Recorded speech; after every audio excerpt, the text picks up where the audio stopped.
প্রাকৃতিক সৌন্দর্য ঘেরা লেক, সবুজ মাঠ, পাহাড় এবং ভারতের মেঘালয় রাজ্য দেখা যায় এমন একটি পার্ক। আসসালামু আলাইকুম বন্ধুরা, আপনাদেরকে নিয়ে যাচ্ছি সেই পার্কে যেখানে যেতে হলে ঢাকার মহাখালী বাস স্ট্যান্ড থেকে শ্যামলী বাংলা কিংবা ইমাম বাসে করে যেতে হবে, যার ভাড়া লাগবে 450 থেকে 500 টাকার মধ্যে।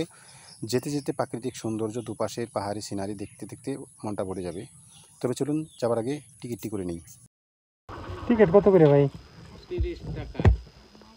আর মোটরসাইকেল রাখলে কিছু লাগে? টাকা, হ্যাঁ 40 টাকা। আর আশা হইল না, পারে কিন্তু আশা জনপ্রতি টিকিট মূল্য নিল 30 টাকা এবং মোটরসাইকেল পার্কিং করার জন্য 10 টাকা। গাবড়াখালী পর্যটন কেন্দ্র। ঢুকে পড়লাম পার্কের ভিতরে। দেখেন পরিবেশটা কত সুন্দর, দুপাশে লেক, মাঝখান দিয়ে রাস্তা, তারপর একটা ঝুলন্ত ব্রিজের মতো সুন্দর করে পর্যটকদের জন্য উপস্থাপন করা হয়েছে। খুবই সুন্দর, চমৎকার। যেতে যেতে আমরা মূল পয়েন্টে দিকে যাচ্ছি। প্রকৃতির এই সবুজে ঘেরা, পাখির কলরব শুনতে শুনতে এবং দেখতে দেখতে চলে আসলাম গাবড়াখালী পর্যটন কেন্দ্র, যেটি বাংলাদেশের ময়মনসিংহ বিভাগের হালুয়াঘাটের গাবড়াখালী গ্রামের অন্তর্গত, যেখান থেকে ভারতের মেঘালয় রাজ্য দেখা যায়। গারো পাহাড়ে ঘেরা, সবুজে মোড়ানো এই পার্কটি অসাধারণ সৌন্দর্য। রয়েছে দর্শনার্থী পর্যটকদের জন্য দোকানপাট, যেখান থেকে কিছু কিনতে পারবে। রয়েছে বিশ্রামঘর, গেস্ট হাউস এবং খেলার মাঠ। রয়েছে শিশু বাচ্চাদের জন্য লেকের পাশেই গড়ে ওঠা শিশু পার্ক, যেটি অসাধারণভাবে নির্মিত। তবে আরেকটি বিষয় হলো, এই পার্কে কোনো কৃত্রিম জীবজন্তু নেই। খুবই ভালো, খুবই অসাধারণ। সরকারের উদ্যোগে ময়মনসিংহ বিভাগীয় জেলা প্রশাসকের কর্তৃক নির্মিত এই পার্ক। উঠতেছি গারো পাহাড়, যেখানে উঠতে এখানে সিঁড়ি দেওয়া হয়েছে পার্ক কর্তৃপক্ষ। উপরে গজারি বন, এটি পাহাড়ের উপর প্রায় 500-700 মিটার উপরে। খুবই চমৎকার। এক পাহাড় থেকে আরেক পাহাড়ে যেতে সিঁড়ি দেওয়া হয়েছে। সিঁড়ি বেয়ে উপরে ওঠার মজাই আলাদা। পরিবার পরিজন কিংবা বন্ধু বান্ধব নিয়ে ঘুরে দেখার মতো একটি পার্ক। শরবত কত করে? 15 টাকা। এটা কোন মিলে করলেন? 5 টাকা দিন যাবো আছে, 10 টাকা দিন আমারে, বুঝছেন?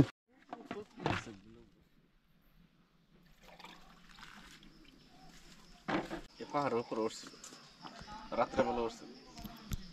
আমি তো নাইট ডিউটি করি, রাত্রেবেলা উঠছিল। ও আপনি চাকরি করেন শুধু রাত্রে? রাত্রে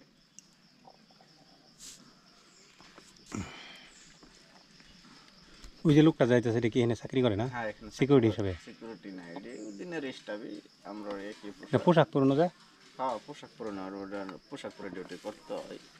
পোশাক দিচ্ছে অনেক সময় পরে না। আপনি এই গ্রামটার নাম কি? গ্রামটার নাম হলো গাবড়াখালী গ্রাম। এটা কত সাল হয়েছে? এটা তো 4 বছর লাগাতে হচ্ছে। শরবত খেতে খেতে এই ভাইয়ের সাথে কথা বললাম যে এই পার্কটি নির্মিত হয়েছে 4 বছর আগে। আরও শুনলাম যে এখানে হাতি আক্রমণ করেছিল কিছুদিন আগে।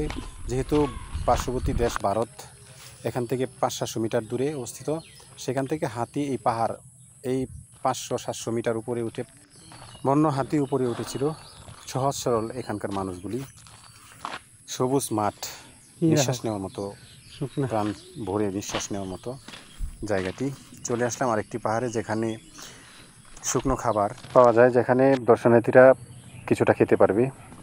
বলতে বলতে নেমে আসলাম পাহাড় থেকে লেকের পাশে। সামনের অংশটা ইন্ডিয়ার দেখতে পেলেন, এবং আরেক পাহাড়ে উঠতে শুরু করলাম।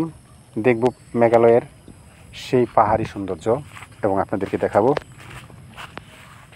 সামনের যে অংশটুকু পাহাড় এবং জমি, মাঠ, সব কিছু ইন্ডিয়ার মেঘালয় রাজ্যের। খুবই চমৎকার। আসলে আসলে খুবই ভালো লাগবে, কারণ এরকম গ্রামীণ পরিবেশে গড়ে ওঠা কৃত্রিমভাবে এই পাহাড় এবং পাহাড়ের উপর নির্মিত হয়েছে সুন্দর একটি পর্যটন কেন্দ্র, যা দর্শকদের মন কেড়ে নেবে। যা হোক, আপনাদেরকে এটুকু দেখাতে পেরে আমি আনন্দিত এবং গর্বিত। আপনারা আমার এই ভিডিওর মাধ্যমে এই পার্কটি, এই পাহাড়ি প্রাকৃতিক পরিবেশ ভালো লাগার মতো। বন্ধুরা, আমি একটি কথা বলতে ভুলে গিয়েছিলাম। হালুয়াঘাট শহর থেকে এখানে আসতে গেলে সিএনজি করে কিংবা অটোরিকশা করে প্রায় 200 থেকে 250 টাকা রিজার্ভ নিয়ে আসা যাবে। তাছাড়া হালুয়াঘাট বাজার থেকে মোটরসাইকেলে করে এই পার্কে আসা যাবে। তবে এটা ভালো যে আপনি দর কষাকষি করে দরদাম করে আসবেন। আরেকটা বিষয় হলো প্রাকৃতিক সম্পদ নষ্ট করা যাবে না। আসতে হলে প্রাকৃতিক সৌন্দর্য ধরে রাখার জন্য সবাই চেষ্টা করবেন এমন কিছু না করার জন্য যাতে পরিবেশ নষ্ট হয়।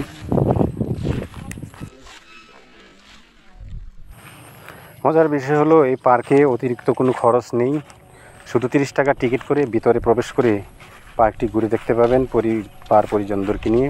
খুবই নিরাপত্তা দিয়ে বেষ্টিত এই পার্কটি, ঘুরতে ফিরতে কোনো সমস্যা নেই। ভ্রমণ মানুষকে কিছু শেখায়, কিছু দেখায়, কিছু নতুন অভিজ্ঞতা অর্জনে সহায়তা করে, নতুন পরিচিত মুখ, নতুন জায়গা সব কিছু সম্পর্কে একটা ধারণা দেয়। আমার অন্য একটি ভিডিওতে আবার আমি হাজির হব। সবাই ভালো থাকবেন, সুস্থ থাকবেন। সবার সুস্বাস্থ্য কামনা রেখে বিদায় নিচ্ছি। আল্লাহ হাফেজ।